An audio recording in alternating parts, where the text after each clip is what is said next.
of them, not the worst parts, the best parts. This is the best of the rest. Hello, and it's been swell, but the swelling's gone down. This is Best of the Rest, the show where we take a second look at comic book movies that were poorly received upon release, but only talk about the things we like and what the movie does well. It's sometimes a challenge, but always a good time. And this week, we are talking Tank Girl. My name is Chris Logan, and I am joined, as always, by the man who was half human and half comic book, Andrew Williams. You ready for this one, Andrew? Yeah, I am pretty ready to talk about Tank Girl. Have you seen this movie before? Is this something that you've watched previously before preparing for this episode? I don't think so. Like, I'm watching this whole movie and, like, none of it's ringing a bell. So if it's something I watched before, like, it's definitely not something I watched when it came out. Like, my parents weren't lining me up at age 8 to go watch Tank Girl. But if I have watched it in the interim, it was not ringing any bells. So I may as well have been watching it for the first time. I don't think anybody was lining up to watch Tank Girl in 1995, as we'll talk about in a minute when we get to the box office, but I personally, certainly, had never seen this movie before. However, I am very familiar with that cover, with Lori Petty up close to, like, the fisheye looking lens with her goggles. Something about that cover, I just always took note of it, like at Blockbuster, like browsing the shelves. Yeah. And I had no idea what this movie was about, if it was good or bad or what about it. And honestly, kind of always reminded me of Biodome, which has like a very similar cover that movies around the same time. So I just assumed it was about like this character that's supposed to be kind of zany and quirky, but probably comes across as annoying. I just thought it was like a female Pauly Shore movie because of that reason, I guess. But I nothing about that cover prepared me for what awaited me when I actually sat down and watched this movie this week. What a movie we have here. Yeah, this one is definitely, like, I think I even texted you, like, when I was like a half hour in, it was just like, this is going to be a wild one. Because this movie has got a lot going on. Like, it is bonkers. And it's dense. Like, it's like 90 minutes. It's not very long. It's 104 minutes, but so much happens in this movie. Like, good Lord. So much. If the less you know about it going in, the more absolutely bonkers it is with every even late in the movie. There's some stuff coming up that you're like, oh, we're doing this now. Okay.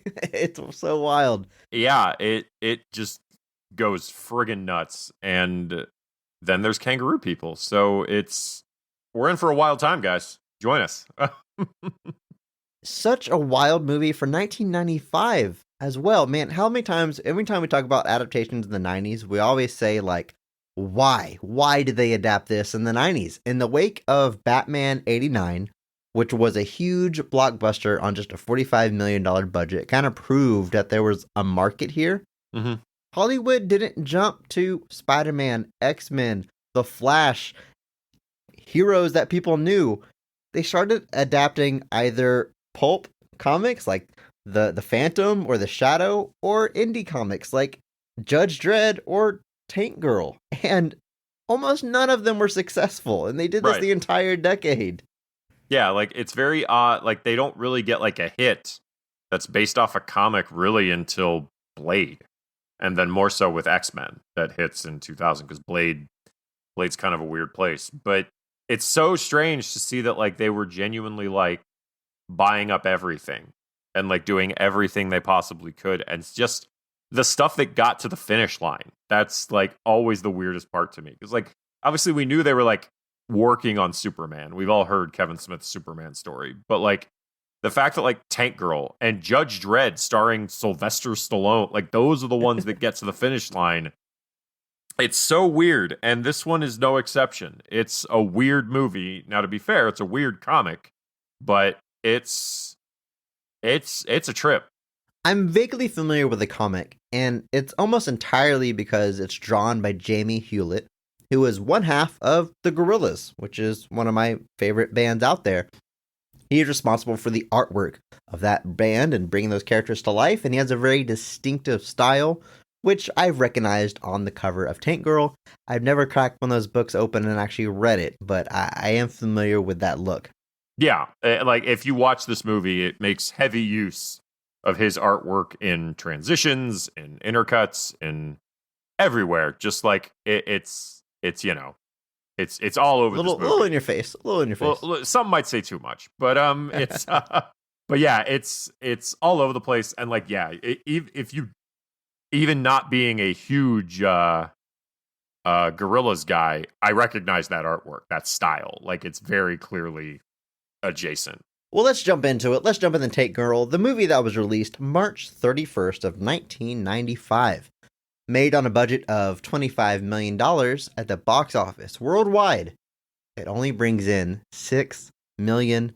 That is, I feel like there's a category below bomb that you have to assign to that. I mean, that is, I'm not trying to be mean about the movie, but like, that is like hard to do. Like, did this movie open on like 1,000 screens only? It's wild how little money this movie made. It opened in, I think it actually said it opened in like 1,300 screens. So the fact that it made no money is like, that's rough. That's like the movie somehow like nobody knew it was coming kind of thing. Yeah, and it's rated R, which is it's not going to help. Tough, source material that nobody's heard of, and it's rated R. And this is very much a movie aimed at adolescents and juvenile mindsets. I'm not trying to be mean, but it's aimed at people that can't see it. Like it's yes, like it comes out in like the end of March, which also feels like for 95 just like a weird time to put out like a movie like this. And then again, I don't know what the good time to put this out would. The summer's obviously going to be blockbusters. So this movie, like, just again, I'm not trying to criticize anything, but just it felt like this movie had an uphill battle no matter what. Like, it was always going to be struggling no matter what the circumstances were. So doesn't help that it wasn't critically well received. Holds just a 40% on Rotten Tomatoes. Not the lowest score we've seen on the show. No. But certainly not getting glowing reviews. No. Firmly in the mixed territory. The movie is written by Teddy Sarafian. Not a ton of credits to their name. I checked it out a little bit. They have an uncredited work on Rush Hour and a story credit on Terminator 3, which, if we ever trail off of comic book adaptations, that may be one we have to visit on this show. But they're kind of few and far between as far as high-profile gigs. But their first film credit is this movie right here, Tank Girl. Yeah, like you said, not a lot going on there. Rush Hour, uncredited, but God knows how many scripts that went through and how much Chris Tucker was just riffing on set to the point where what's the point of even having a script? Terminator 3, obviously. I've seen vehement, passionate defenders of Terminator 3. I'm not going to try to discount that. I know a guy who thinks it's better than T2. That man can't be trusted. But it's, especially since then. I mean, since Terminator, I think he's got like 3 credits. So that's 20 plus years where he's done almost nothing. So, and hashtag positivity podcast, he does have a story credit on T3. And I don't think the story, a basic plot, is the problem with T3. To be fair, yeah. I wouldn't say it's not the problem. Listen, I'm trying, okay? Hashtag positivity. Hashtag PP. The movie's directed by Rachel Talalay. Previous to this, she also directed Freddy's Dead, The Final Nightmare. And since this movie has plenty of credits to her name, still working today, lots of stuff in TV, including Ally McBeal, Boston Public, and more recently returning to the comic book world with The Flash and Supergirl. Yeah, if it's a superhero show, or even a comic book show, she's done Superman and Lois, Doom Patrol, Iron Fist, Legends of Tomorrow, everything. Also had a sizable run on Doctor Who, including ending the 12th Doctor's tenure and ushering in the new 13th Doctor, which was the first female Doctor that, as you can guess, went over swimmingly. But yeah, out there doing her thing. But like, not a lot of film credits. It looks like just a couple before this, and then had a Netflix movie in 2020. But otherwise, looks like it's been mostly television. But a hell of a run on television. I do like the creative forces that go into this movie, though, because Obviously, Tank Girl, the source material of the comic, is created by two dudes, but it stars a woman. You're making a live action adaptation of the comic book character. It is very much a female-led cast. You have a female director, and Courtney Love is even brought on board to help assemble the soundtrack, which is 90s as hell. Of course, we'll talk about it. But I'm glad it's rare to see, reaching back 1995, a studio movie like this making what I would consider the right choice of getting female voices in the creative process to tell a female-led story. It just makes sense, but unfortunately doesn't always happen. But they made a lot of good decisions in that regard for this film, and I applaud them for it.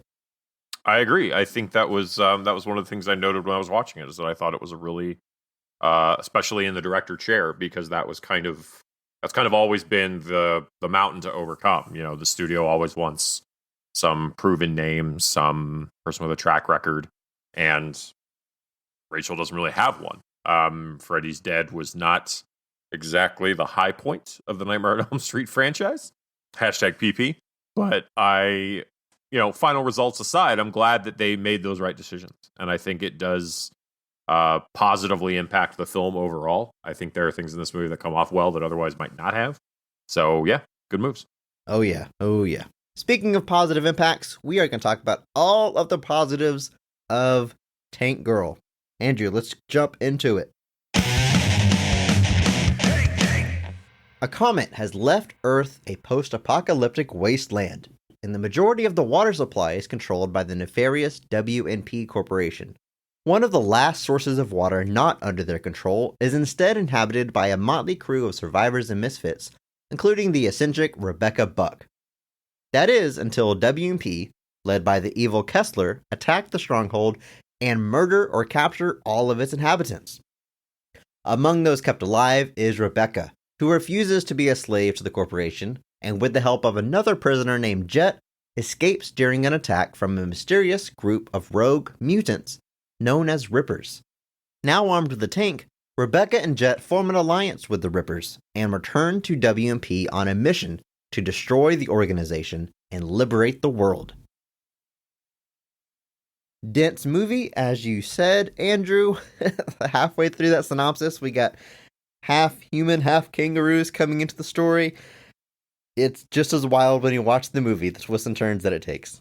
Yes, the kangaroo rippers are obviously one of the latest twists, and they're definitely a subversion of your expectation, because the movie builds them up as these cannibalistic type, like if you ever watched Firefly, the Reavers, it was that kind of idea, just these kind of dangerous, kind of savage creatures, and then you meet them and weird verse speaking kangaroos, and one of them's iced tea for some reason. You're expecting the Predator, and instead Right. you get Mog from Spaceballs. Pretty much, yeah. Like, it's genuinely like that kind of, you like see them and you're like, what is who? What? Like, it's All right, definitely a subversion. But yeah, before we get that far, yes. Before we get to those scenes, let's talk about the cast, and specifically the high point, the best casting and best performance of the movie. Every episode, we like to recognize one person who goes above and beyond what's being asked of them to elevate the quality of the entire film with their performance. We recognize that person by giving them the Mark Strong Award. Andrew, who gets your Mark Strong Award for Tank Girl? I thought about this one a lot, but ultimately I think I have to just give it to Lori Petty as Tank Girl. I like a lot of other members of this cast, and we'll talk about them in time, but like Lori Petty is pretty much a presence the entire runtime of this film. And she is, I've said it before, but she's in. She is dedicated to the script. She is dedicated to the story. She is dedicated to that character. And she's given it her all, from the kind of more kind of normal beginnings where she lives in this house with her friends and her kind of commune, to her kind of slow beat down by W&P as they try to break her and turn her into kind of working for them, to her liberation, to her final assault, all of it. She's in. And there's a random dance number in the middle of this movie that she's also supremely dedicated to. She is in. She's in. I can't, she's given it everything she has. It's the same thing. Does it all work? I don't know. But enough of it does that I think She's going above and beyond what's at. Like, like watching it back, I was like, this is, I did not expect a performance like this in the film. I did not expect somebody to be going this hard. And she is. She's given it everything she has. I agree 100%. It has to be Lori Petty. She gets my Mark Strong award as well. Emphatically, slam dunk, 100%. And again, like I said, it's not to say other performances are bad. We're going to get to them. I know you had some competition in your mind, and I'm pretty sure I know who your runner-up is. We'll get to it. But it has to be Lori Petty because this performance, it makes the movie. If you don't have a Tank Girl movie without her performance or anybody else in that role, it is unlike any performance I've ever seen in any other movie. And that is really saying something. I've never seen a character like this. And Lori Petty, I absolutely love this woman. And this, you can tell there's a lot of her like in this character. That's not to say like she's not trying or not acting or anything, but it's in a way that, again, only she could bring this character and this performance to life. And it is entertaining from start to finish. I know, of course, this movie wasn't super financially successful, but like if you need like a film reel for Lori Petty and her strengths and how well she is as a performer, watch this movie. It's like everything you need to see. She's had quite a few credits up until this point. This was definitely her probably most high-profile role at the time of casting, just given that she's the lead character. Yeah. But before this, had roles in Point Break and A League of Their Own.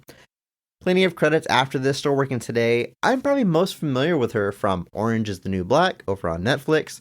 She plays a character called Lolly, one of my favorites in the show. It's my favorite type of character in storytelling.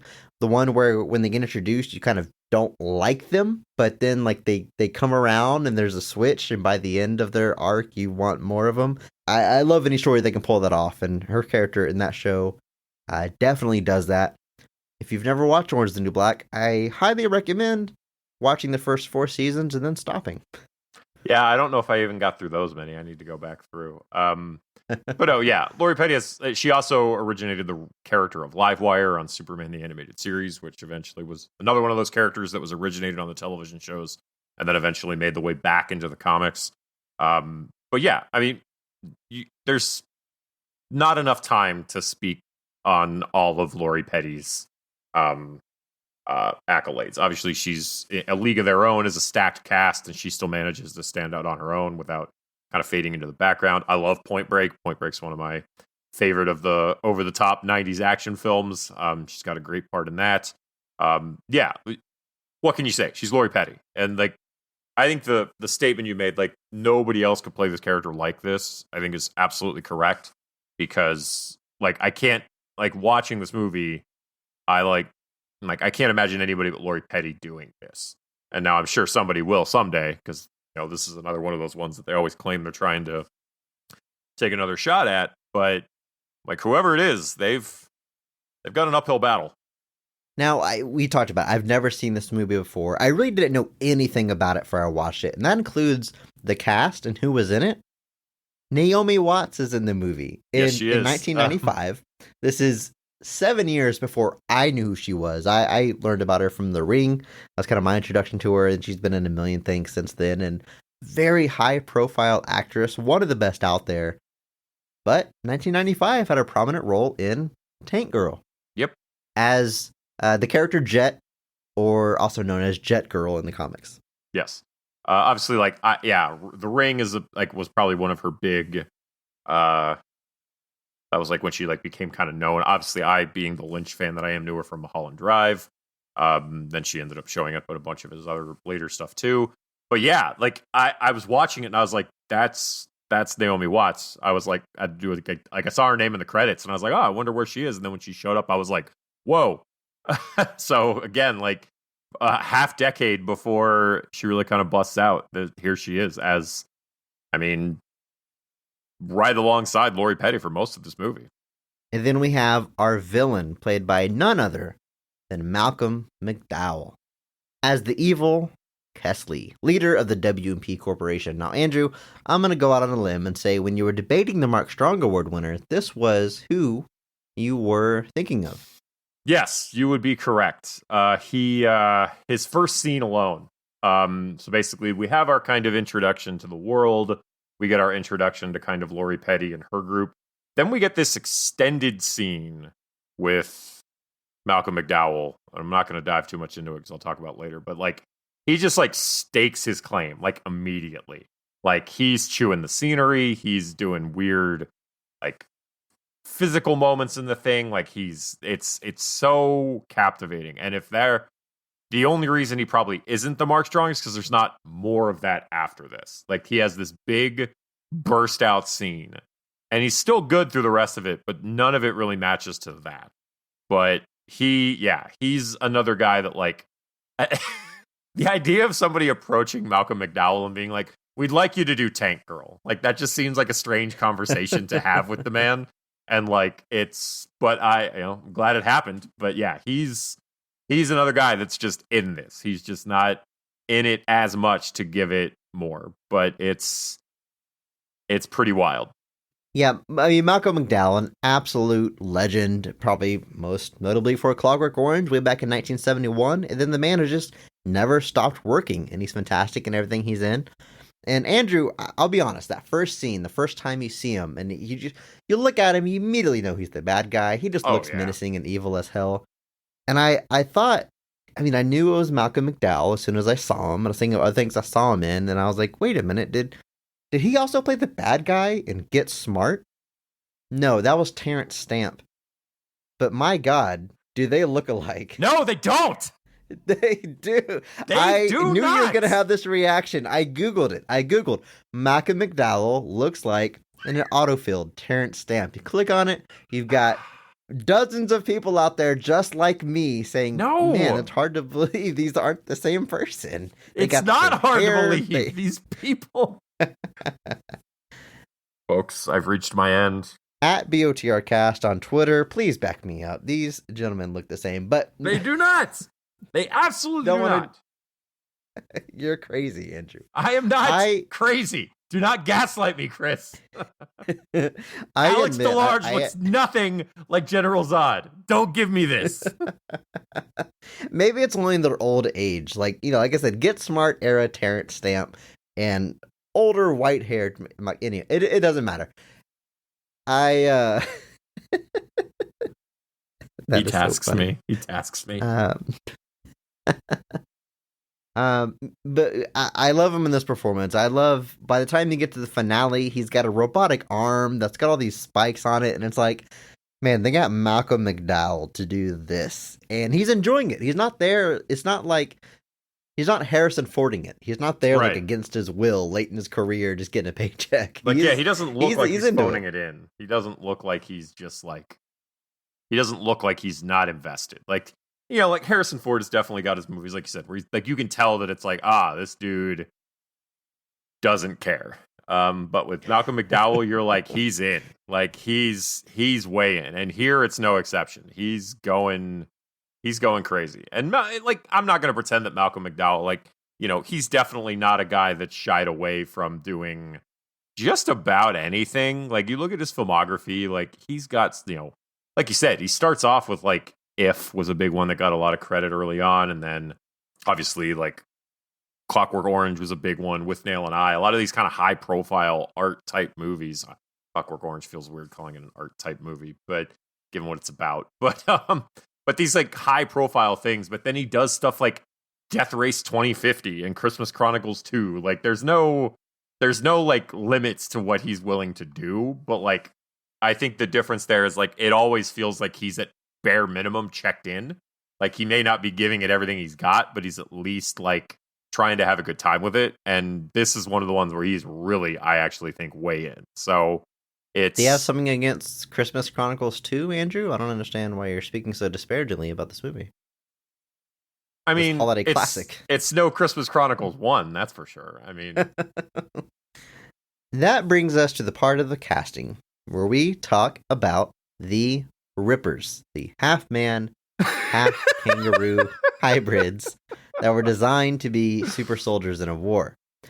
All of these actors are under tons of prosthetics and makeup the entire time, including a giant kangaroo tail. Let's start with Ice-T, who plays the Ripper known as T. Saint. which I imagine is not from the comics. That's an amazing coincidence if it is, where Ice-T plays T Saint. Yeah, I can't speak enough to the comics to know if he's actually one of them or not. But yeah, I feel like that was definitely a nod to Ice-T, who even, again, like, apparently the Rippers all used to be people in their previous lives. He straight up says he was a cop. Like, I'm just like, you're not even trying. Yes. Like, you're just like... What I love about that is, in 1995, that's a funny joke. She's like, who were you before? And he was like, a cop. She goes, of course.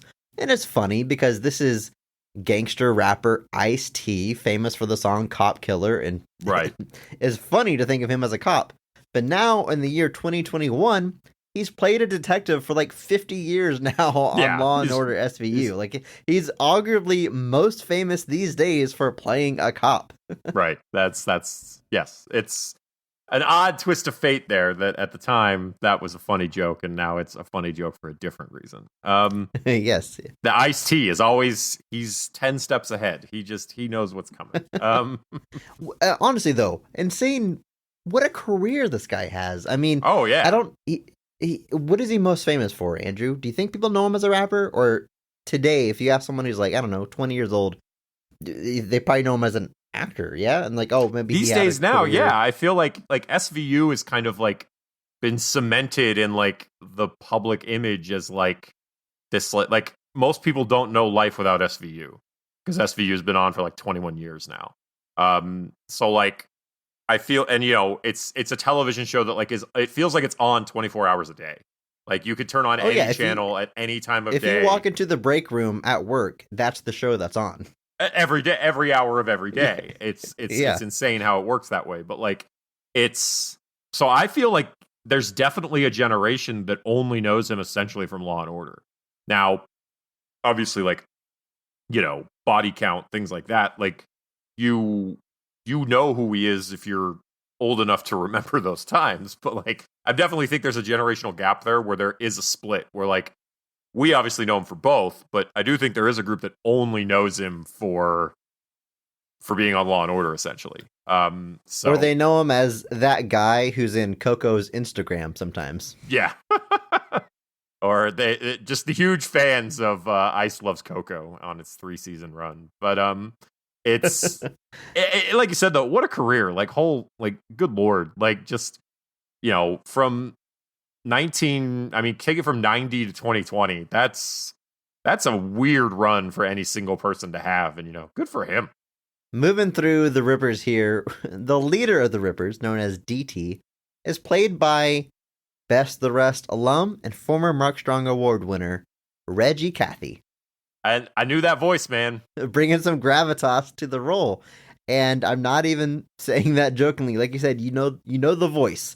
You hear it and you're like, oh yeah, that's the leader of this group. He is. And he's just like, he's like talking in verse a lot. Like he has saxophone that he plays. Like it's this very, very strange performance where like the way they chose to play these guys is just very, very, like obviously like it subverts your expectations. Like you're expecting these guys to be like savage monsters essentially, and they're not. They're basically just doing that to get back at the people that they think left them like this, while trying to find the guy who can fix it. And it's wild. I don't even know how to describe it really. Now there's a group of, I don't know, 5 or 6 main Rippers that we all get introduced to, but there's only one other one I want to point out. Probably my favorite of the Rippers, my favorite performance. And that man is Jeff Kober, who plays the Ripper Booga, who sort of befriends Tank Girl. They kiss at the end, and doing research I found out they're actually dating in the comics. I guess so that's where that's leading. But the way he plays the Ripper is so genuinely endearing, because he's kind of like dim-witted and goofy and a little introverted. I guess that's the best way to describe it, is like endearing. Like he's the one that I want to like pat on the head and tell him it's gonna be okay, and then go wash my hands. Exactly. All right, Andrew, let's talk about the actual scenes in this movie. And of course, we are going to start at the top, at the high point, with the best scene of the film. In your opinion, when is this movie firing on all cylinders? What's the best scene in Tank Girl? There are a lot of highlights in this movie, so there's plenty of things to talk about. But I got to go back to what I mentioned earlier. I think Malcolm McDowell's introduction. I think genuinely that was the scene where I was like, "Whoa!" I was like, "This movie is not what I thought it was going to be." But so it's and it feels weird to say because it's very early on. It's like the second scene of the movie, but he's addressing like his generals because they've just accomplished something, but they're pointing out that there's this desert that has like 300 liters of water under it or something, some ridiculous amount of water. And, or not 300 liters, like 30 million liters or something. 300 liters ain't that much. I wasn't going to correct you. So it's the setup where like he's talking about this, but then he starts smashing all these like displays that he has, like covering the ground in glass, and like walks down to the end, and then he makes like his top ranked guy like walk through the glass towards him before stabbing him with this device that sucks all the water out of his body and kills him. And yeah, which is, if I had seen this movie as a kid, that would have frightened me. That would have scared the hell out of me. Yes, that would have terrified me. So I as a child, like, it's like light body horror, which was in kids' movies for some reason all the time. Right. And it scared the hell out of me. But it was like very strange. I think most people, like, Pee-wee's Big Adventure, Large Marge, like that scared a lot of people, a lot of stuff in Beetlejuice. But even like one of my favorite movies growing up was Drop Dead Fred. I don't know if you've ever saw that one, but it's about a girl's imaginary friend. And at one point he gets his head smashed in the freezer. And he pulls it out while the door is still shut. And when he comes out, his head is like a big pancake. It's just like smushed flat. And he still like talks as with like the pancake head. I had to look away. I love the movie, but I couldn't watch that. And yeah, in this scene where he puts that device in him and sucks the water out, you just see the guy's hand like shrivel up as all of the water sucked out of him. Yeah. Nope, can't do it. That's some Judge Doom level shit that I just can't deal with. Well, and like the effect is really cool, and like they've made it so that like the bottle on the other end expands, and it like just keeps clicking out and filling with water the whole time. Yeah, it's a really cool looking effect. Like it's actually pretty well done. I know Stan Winston, they did all the Ripper stuff. They may have had something to do with that too. I don't know, but it's a very like it. But so he literally stabs his own guy with this thing, drinks the water from his body, and then the whole thing is revealed that he's also been barefoot walking through the glass this whole time. And I'm just like, this dude is nuts. Like, what is going on? Like, it is so ridiculous and over the top, but like, it's so compelling. And like, it sets this tone for his character that like, one, he doesn't care. And two, he's going to do whatever he wants to get what he wants. And I completely dug it. It's such a good intro to the main villain scene. Yeah, like I said earlier, as soon as you see his face, you know he's the main bad guy, but just in case you didn't, he does such a classic evil villain thing where one of his henchmen expects to get props from the main bad guy, but instead he ends up killing him. And that is such a specific trope that is prevalent throughout all of cinema. We've seen this scene play out a million times. I mean, it's in Batman. I mean, it's in all of them. Like, Bob Gunn. As an audience member, we know from the very beginning, oh, he's going to kill that guy. Is where the scene is going. But the guy who's expecting props is like, oh, the boss is proud of me. And like very slowly realizes like, oh, I've been poisoned. Or, oh, he's about to suck all the water out of my body. Or, whatever it is that they decide to use in the movie. But the reason, and at the risk of sounding like a backwards compliment, the reason I went with Lori Petty over Malcolm McDowell, aside from just her being so great, is that Lori Petty as Tank Girl is a performance and character that I've never seen in another movie and probably never will. Whereas Malcolm McDowell is playing an ultimate villain that we have seen a ton. Sure. However, he does it so well that it's, making tropes feel fresh again, or just doing them so well that you don't care that it's a trope you've seen before. It is still memorable. And that, deserves praise in its own right. To take what could have been on paper, another actor coming in here and kind of just going through the motions and by the numbers. Wait, whoa. Terrence Stamp also does this very well. Again, in the No, I'm aforementioned joking. Get Smart, I'm which is a clearly movie I joking, enjoy. Chris. For these two I completely different looking actors. oh, whatever. I'm gonna have an army on Twitter defending me. Dozens. There are dozens of us. Yes. But no, I don't disagree. Malcolm McDowell definitely is far more in a standard wheelhouse throughout this whole movie than Lori Petty's. And like the only reason he gets the scene, and like I said, for the Mark Strong as well, like I said, I don't think any scene he has after this matches this one. Like none of them are as compelling or as good. Not to say they're bad. He's like I said, he's good throughout this whole movie, but like this one stuck in my brain where I was like, whoa. I was like, this dude is not to be messed with. But like he doesn't get another scene that's at this level. And that's I just felt the need to call out this scene specifically because he's given it his all here and it all works for me. I'm like at that moment I was like, don't mess with this dude. He will suck all the water out of your body and then walk over glass like it's nothing. It is a great scene. I'm glad you picked it. Very good pick. I'm gonna go with something different for my favorite scene in the movie. It might seem oddly specific because it's certainly not the longest scene of the movie, but I'm going with it comes pretty late in the movie. It is after our heroines have teamed up with the Rippers to go back to the W&P Corporation, and they are sneaking their way inside past the guards.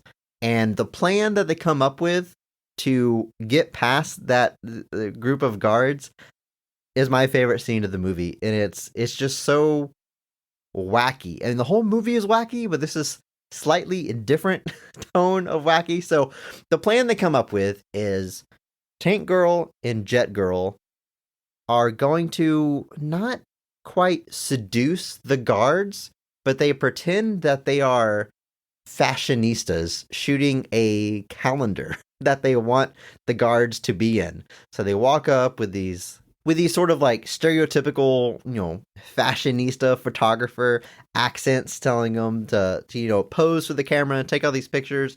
And the guards, for some reason, totally buy into it. Like they just think like, oh, okay, yeah, we're going to be on a calendar. And they pose for the pictures and allows Tank Girl to do what she has to do to get the defenses down. So our heroes can break into the facility.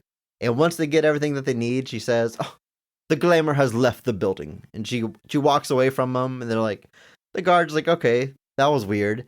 And for such a stupid, wacky plan to like work, like because of the logic of this movie, it just works on these guards. It's just so lighthearted and fun that I was like smiling the entire time. I like the performance, and I love Lori Petty's performance, like we said, but it's mostly, I don't want to say one note, but this scene in particular is just so different from what she's normally doing, playing this character to trick these people when normally she's just unabashedly herself in danger, in around friends. It's all kind of coming from the same place. So this is her like putting this put on to make their plan work, that it's just, I was just totally sold on it.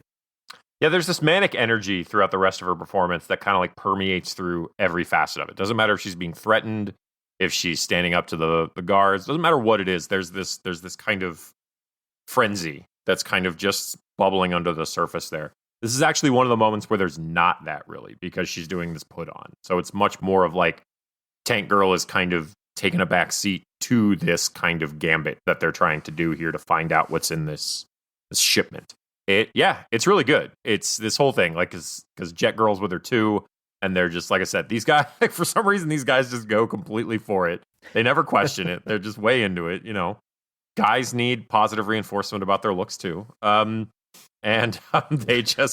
lean into it. They have a good time with it, and they manage to get what they're looking for. And then obviously we get our big chase after that. But yeah, it's a fun scene. It really is. A weird thing to say about a scene in this movie being fun, but it is.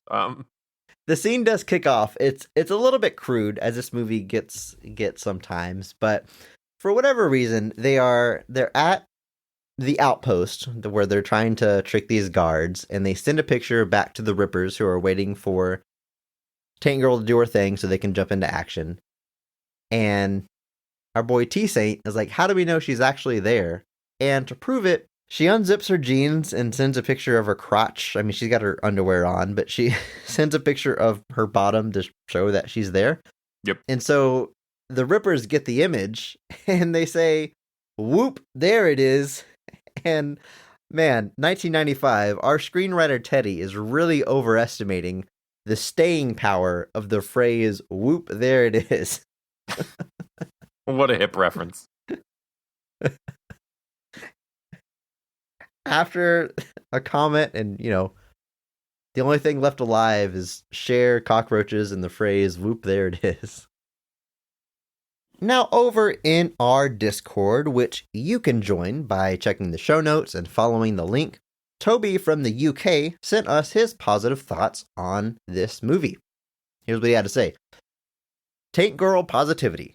I haven't watched it for a while, but I did really like it as a kid/teen. Lori Petty is one of the best casting decisions for any comic book movie, and those cartoon segments, even though they feel a little bit out of place, look visually so much like the comics and are so well done that I kind of like them and wish the whole movie was like that.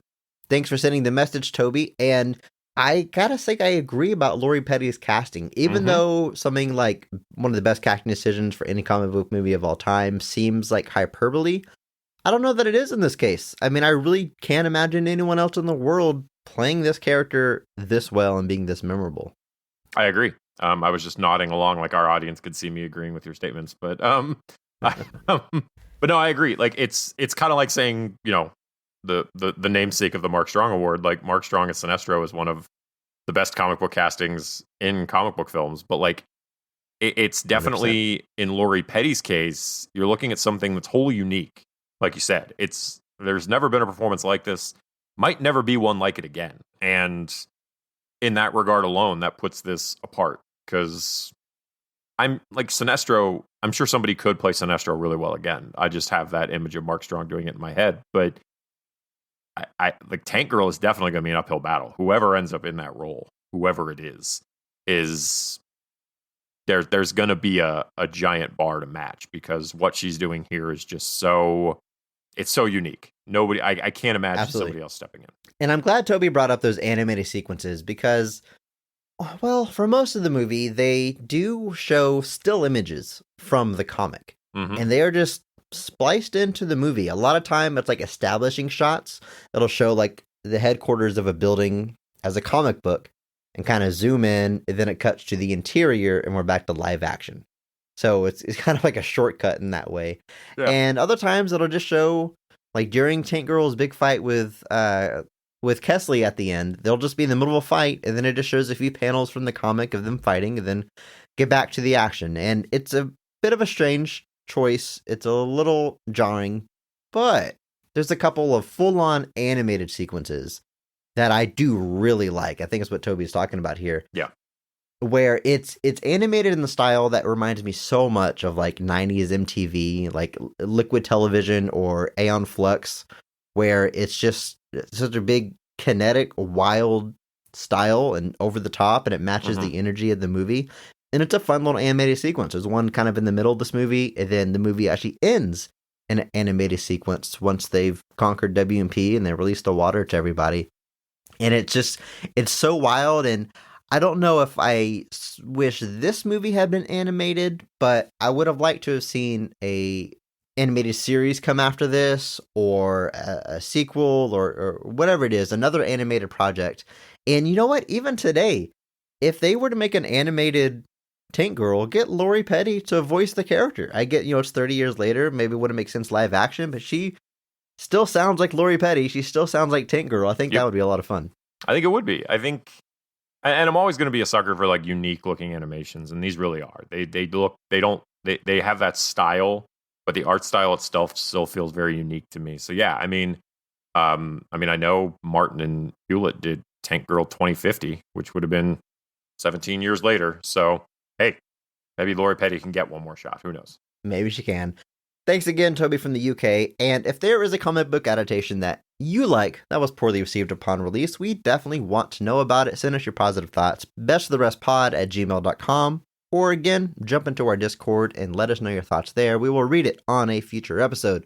The sets in this movie are so 90s. I mean, everything about this movie is so 90s. I'm going to say that a ton, especially the soundtrack. But the sets, again, this is sort of before CG takes over a lot of special effects. A lot of stuff is practical, including the complex sets. I mean, you can tell that this movie was shot on a bunch of different sound stages where they created things like Rebecca's home at the beginning of the movie with her whole commune. It's sort of like an adult treehouse, the way like they pull on this lever and this door opens and they take a slide to the next room and stuff. The types of sets that I, even as an adult, like want to go and play on. Yeah, it's like a house version of like a jungle gym at a fast food restaurant. Like it's like all the different layers where you're all climbing around, sliding down slides, all that stuff. There's a uniqueness to it where it, like, you know, effort was put into these designs and how these things were going to look and how they were going to operate, and it creates for a I can't think of a whole lot of stuff like it. Like, obviously you're getting very like, there's definitely pieces here where you get like a Mad Max vibe where like we're in the desert, we're in a post-apocalyptic world, we're all struggling to get by, but like it manages to make itself unique and not feel like, at least in the regards to that stuff, like it's just trying to, you know, do a copy of it. Some of the W&P stuff is your pretty standard, you know, military looking facilities. Yeah, it's nothing hugely necessarily out, you know, unique in those things, but it's not bad. But yeah, with this stuff, they really do try to make it its own and not make it feel less. Even like later where she's like modifying the tank for her own use and they're modifying all these vehicles, they make that all feel like it's not living in the shadow of anything that came before it. And I think that's definitely something that I know other movies have struggled with, where you're like, oh, this is just another Mad Max ripoff or, you know, adjacent type thing. So this movie manages to stand on its own most of the time, which is not easy. There's a scene right after your favorite scene of the movie where we're introduced to our villain, where it cuts back to Tank Girl back at her home, and she is on watch, on guard duty, keeping an eye out for rippers or soldiers of the W&P, and she's kind of out like in a trench. And it cuts immediately, again, from your favorite scene with Malcolm McDowell to Rebecca in this trench, and she is wearing a bowler hat, and her makeup has like implied eyelashes above one of her eyes, making a clear reference to the Droogs from A Clockwork Orange. And that is an Easter egg that I appreciate. Yes, definitely. Just like they appeared in Space Jam, the new Space Jam, because that's definitely an Easter egg that belongs in Space Jam. The Droogs from A Clockwork Orange are in Space Jam? The new Space Jam, yes. Brief non-speaking cameo, but there they are. Yes. I would say that's strange, but in the first Space Jam, they reference Pulp Fiction, which no kid hopefully had seen. So at that point, I guess that tracks. I guess. I mean, we're not. I don't want to speak too much about Space Jam. I know it's got its vehement fans out there, but yeah, so one of the wildest scenes in this whole movie is when Tank Girl basically finds out this girl, Sam, from her commune is still alive. Because she watches her boyfriend get like shot and killed. After she gave him some really nice boots. It's very sad. But she finds out that Sam is still alive and is probably being sent to a I don't know the delicate way of saying this, but yeah, a brothel type organization that caters to the needs of horrible people. So Tank Girl teams up with Jet Girl to go save Sam from this club called Liquid Silver, which is seemingly this big fancy club for horrible people, like I said, including Iggy Pop randomly shows up like for literally like 8 seconds. Doesn't reappear as far as I know. He's the John, I guess we can call him. Yeah, who is, I guess. Trying to hire the services of Sam. Like just such a. This is such a. But if you get a cameo in a movie, like what an odd character place to want to be. What an odd time to be like, yeah, that's the role I want. Character's name is Ratface, I guess, so you know what you're signing up for, I suppose. But yeah, so they infiltrate, and like there's a lot of scenes where like Jet Girl has to go and like steal an outfit to blend in, and Tank Girl kind of gets put into this like space where I guess the women of Liquid Silver kind of outfit themselves. Like they have like an AI that's kind of guiding them through the process. And like, so she's just running around trying on any outfit that she wants, none of which matches with the aesthetic of what's going on here, before she ultimately picks an outfit that doesn't look at all what it is. Definitely getting some vibes here where I was feeling like Suicide Squad from 16 was definitely riffing Harley's look off of some of the Tank Girl stuff here that was happening. Dude, I agree 100%. And one of my notes here, it literally says very Harley Quinn before Harley Quinn. Not just her aesthetic, but there's a scene where she's captured and being taken to the WMP, and she's on like this tank with a bunch of soldiers, and they're being gross dudes and demeaning and talking, about doing stuff to her, and she like uses that to her advantage. She's like, oh, well, come on over here, and then wraps her legs around the dude's neck and snaps his neck. Like, the way that Tank Girl is never, what's the word? Is never like flustered out of her personality, and she's never always intimidated. Bubbly, she's never any of that. Yeah. Yes, and she's not afraid to use her sexuality or the weakness of gross men against them.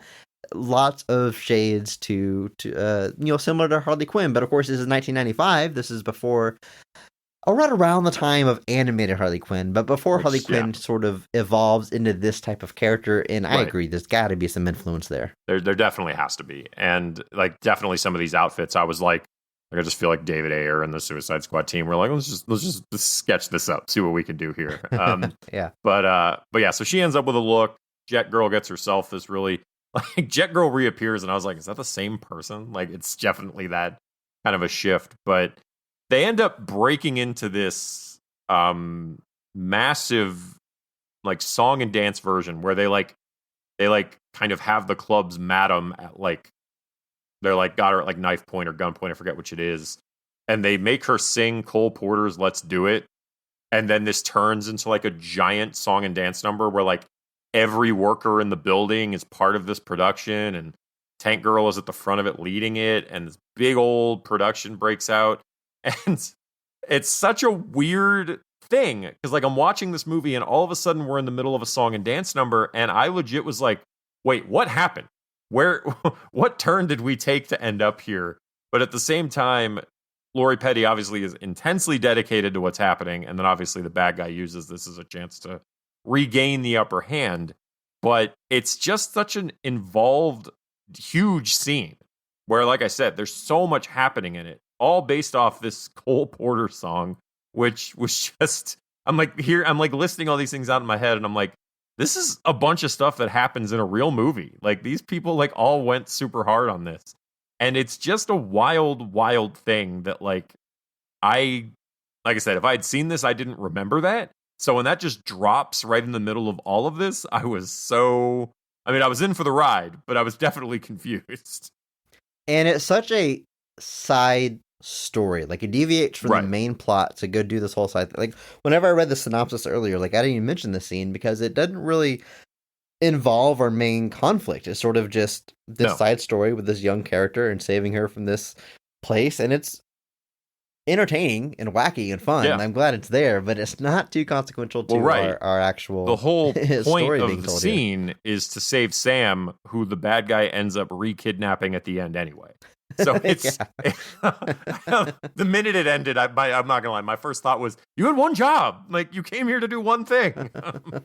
But it's definitely something that is just the scene where I'm like, I can't imagine this happening in almost any other movie. I'm sure stuff like that has, where just movies randomly break out into a song and dance number. But like it only works, I think, because Lori Petty is at the center of it. But it's just a wild scene. And it's also like we're building out the world a little bit. We're showing this kind of, like, obviously we know that there's the peons that work for WMP, and we know there's WMP, but like it's kind of like, I don't want to get too critical on our viewers here and bring up some potential hurt memories, but it's kind of like the Canto Blight scene in Last Jedi. Part of the reason I like that so much is because we're seeing this piece of Star Wars that we really haven't seen before, which is a place that's set apart from the ongoing conflict. And so when movies take the time to show more of the world, I always kind of appreciate that, to at least establish. Yeah, it's one of the reasons The Last Jedi is the best Star Wars movie that's ever made. second best, but yes. But My personal favorite, I'll say that. Yeah, don't worry, we're on the same wavelength there, and we've just alienated our entire audience. But yeah, I always like it when movies take the time to kind of try, especially in a movie that's as short as this. We've talked about how dense it is. There's a lot happening in this movie, and still this is a side quest to, like, don't get me wrong, it's a horrible place where horrible people do horrible things. But by the end of it, it's kind of all blown up anyway because of Tank Girl and her great efforts. But it's just another, the design, the look, all of that. It's just, here's more of this place. Here's more of this world. And Lori Petty, a commanding performance of Let's Do It by Cole Porter. Yeah, talk about a design, that room that she's in to kind of get dressed, like you're talking about with the AI, built into the walls are naked women that I don't know if they are robots or like supposed to be live women like standing inside of the wall, but it's like live mannequins. Like they're supposed to be mannequins like holding the clothes, but you just have these like naked women built. Just a wild aesthetic we have going on here. We get our Iggy Pop cameo, and there was supposed to be a Bjork cameo, but scheduling conflict, she wasn't able to be in it.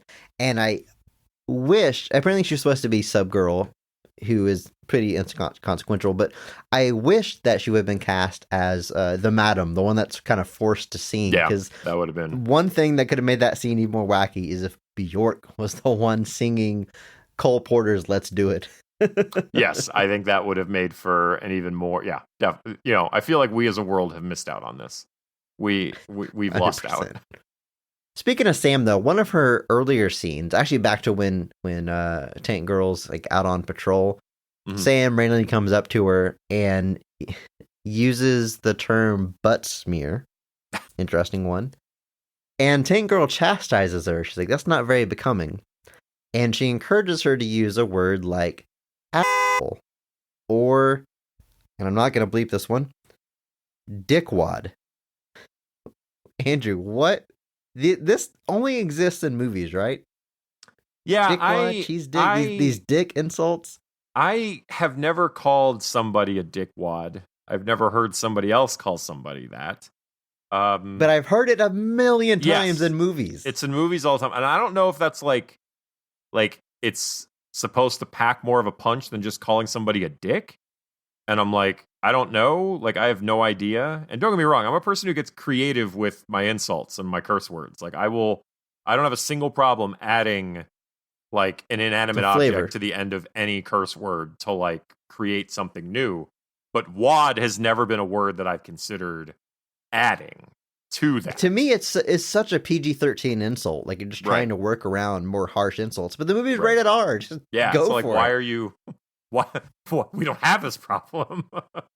There's an interesting shower scene in the movie. Which is whenever Tank Girl is being held captive at W&P, and there's a rule that you have to keep your underwear on in the shower. Which okay. But of course, there's a water shortage in this world. So instead, what is that, Andrew? Dust that comes out onto it's like a delousing station as opposed to just shower. So, but they're playing it like in slow motion as if it is like an erotic, sexy, like a flash shower dance scene. type, like the water coming down, like type thing. Yeah, but it's just like dust. It was interesting visual. Right. But immediately after this, we have Jet getting harassed by an officer at W&P. Just a total absolute creep. I mean, I hated this character, which I'm supposed to. He's not likable, but he's constantly sexually harassing Jet and really trying to force himself upon her. And it's gross every scene that he's in. And during the shower scene where Tank Girl's taking a shower, he is harassing Jet. And so Tank Girl's solution is to walk over and say, hey, leave my girlfriend alone, and give her a big kiss. Because, implying that they're a couple, so he will start to leave her alone. And it works, and he says, oh, gross, and then he storms off. And I think the most depressing thing about this movie is that this far into the future, there's still going to be someone that's so homophobic that they're going to be disgusted at the idea of someone's a lesbian. Right. It's, just, oh, God, how, my God, I hadn't even thought about that. Folks, but I be better. That dude, Shows up a few times, always Yeah. harassing Jet. And I love Jet's arc in the story because at first she doesn't want to escape with Tank Girl. She's like, if you just kind of go along with it, they kind of leave you alone.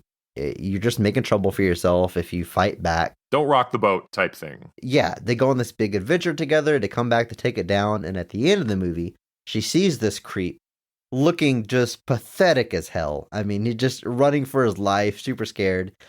She blows him away. She shoots him in the head. Whenever she's taking aim, actually, he says, I'll bleep it, but he says, "Oh, fuck me." And she's like, "How many times I tell you I'm not interested?" And she executes him, and it's super, super satisfying. Extremely and a genuinely good satisfying. arc in this movie. Yes, like her growth from kind of meek, introverted, I have accepted my place in the machine, to I am the master of my own destiny, and that includes shooting the guy who's been sexually assaulting me this whole movie. It's very satisfying. And Naomi Watts plays it to pretty good perfection there. Also, in that final fight, you get our big showdown with Tank Girl and the evil Kesley. And Tank Girl does, Lori Petty, I should say, does like a genuinely good Muhammad Ali impression. She's like, "I'm gonna hit you so hard, your children be born bruised," and it's like it's way better than I just did. Like it's genuinely like, hey, that was that was kind of good. I love also during that fight where he threatens her. He's trying to get her to say out loud that he won, and very juvenile. She's like, "Say it, say I won," and she's like, "I won," and he's like, "No, it's like say I won." Like she's being literal and repeating him. But then he says he does that the whole movie. That's his whole big thing. Is the whole movie he's trying to beat Tank Girl, and she keeps not giving in. And he says to her, "Say it," and the little girl lives. And Tank Girl has the most badass response. She says, "I'd rather her die than live as your slave." And I'm like, yeah, that's so awesome. And then her tank breaks through and it takes Kesley out. And Kesley his design at the end of the movie, I should say, is quite different than at the beginning of the movie. Because at one point, there's an attack by the Rippers, and all we know is that his arm is ripped off. Tank Girl actually thinks he's dead for a while because she sees his severed arm out in the sand. But we know that he gets rebuilt, and for most of the movie, like, it doesn't show his face. We do see his arm. You see that it's been replaced by metal. And then there's a big reveal at the end, and he looks like Malcolm McDowell. Yeah, I saw that. I was like, why were they hiding his face? But we find out in this final fight that his head is super advanced hologram being projected. Right.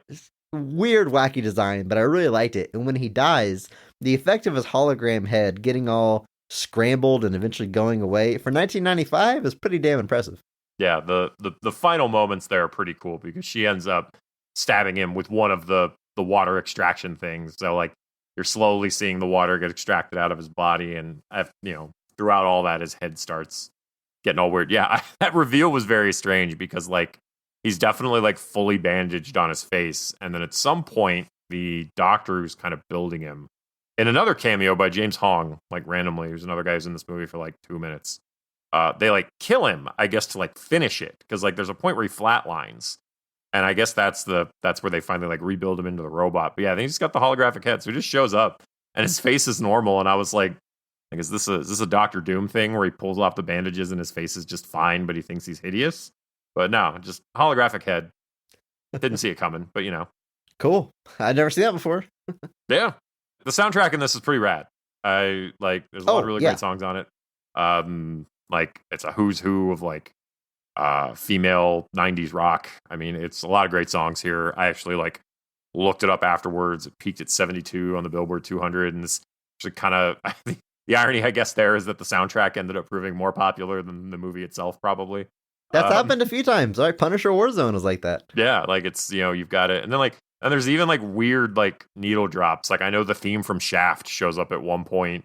And like other random stuff like that. But yeah, great music in it. So, good moves by Courtney Love there putting that together. It's 90s as hell in a way that only a movie that's actually from the 90s could be. When they make a movie today that's set in the 90s, you're like, all right, they're going to play Nirvana, they're going to play a hip hop song from the 90s, and they're going to do a top 40 like Matchbox 20 or whatever and call it a day.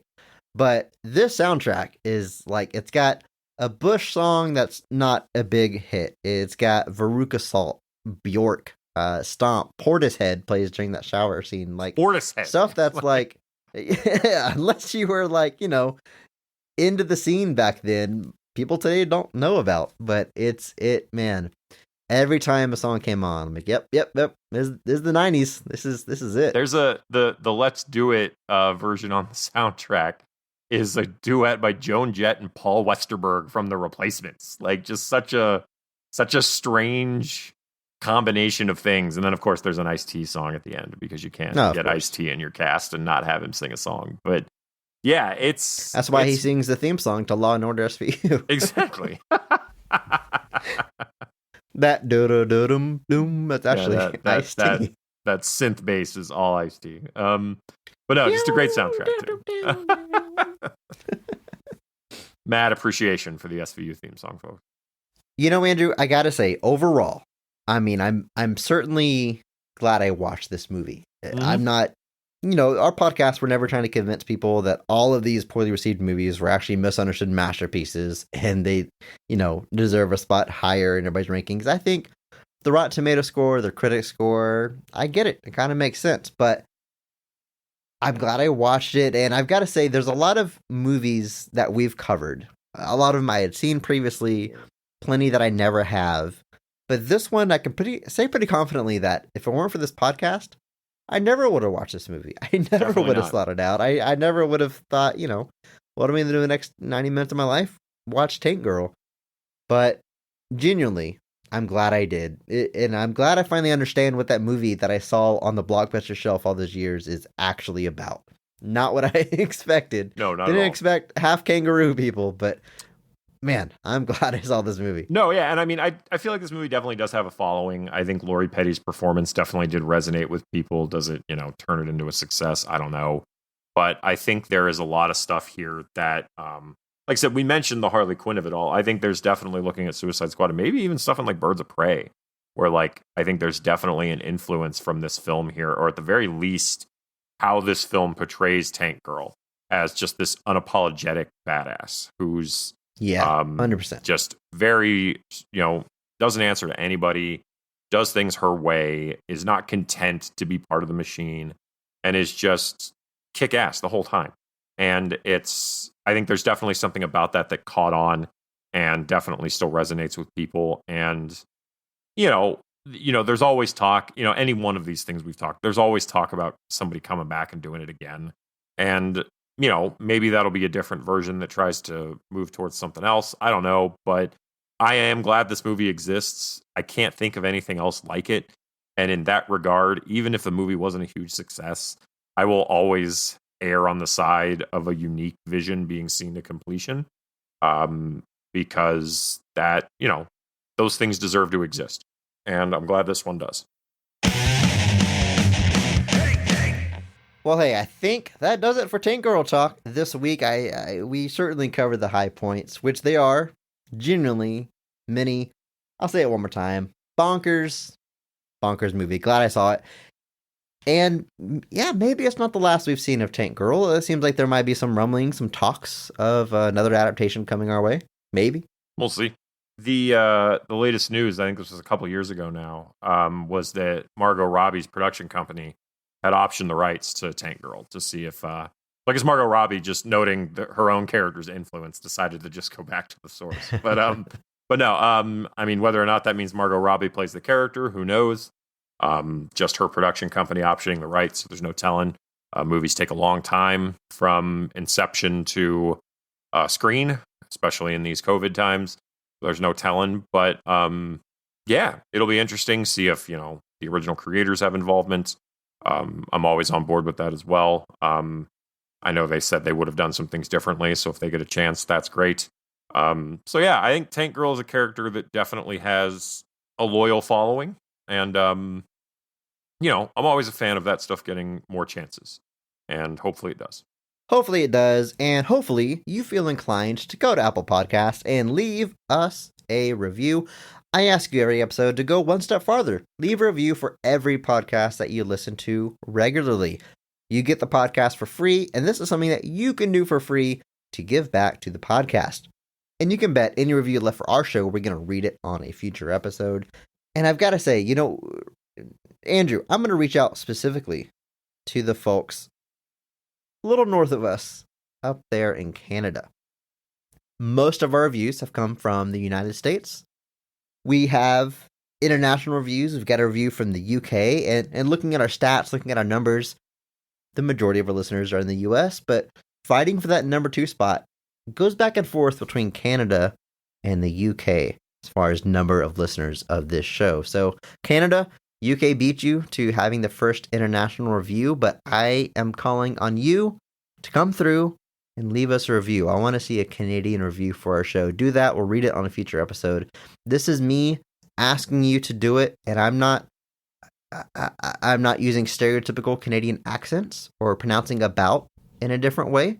And I hope you can appreciate that. Me being like the only American who doesn't, who I'm resists not making that fun urge of you. Please to- notice.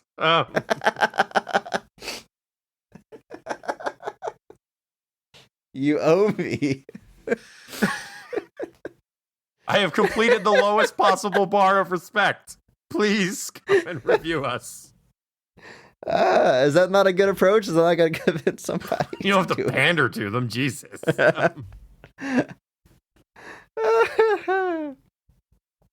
I would love to see more international reviews. Canada, Yes. I'm calling on you. Let's do it.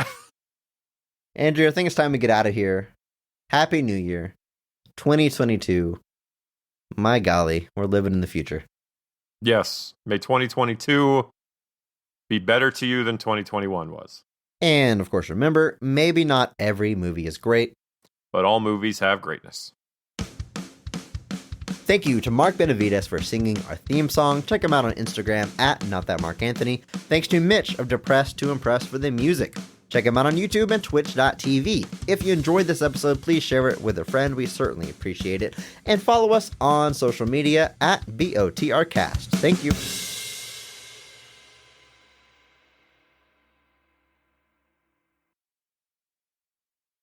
Hit record on a fresh track. A fresh track. As have I. All right. I am ready to talk about Well, I guess I should go pee. Yeah, probably. Quick bathroom break.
I think this will be a short one. Yeah, I don't particularly think we're going to be at this one for a long time. I don't have a ton of notes. It's There's not enough scenery for Malcolm McDowell to choose. So his first scene, though. Whoa. All right. You ready? You're recording sure. locally? Yeah, recording locally. All right. Been recording for almost 3 whole minutes. Oh my god. And maybe I'll put your sitting in silence, waiting for me to come back from the restroom post credits. just my breathing. Like what? the- It's just me saying, "All right, I gotta go to the restroom." And then it's just 30 seconds of me silence. going.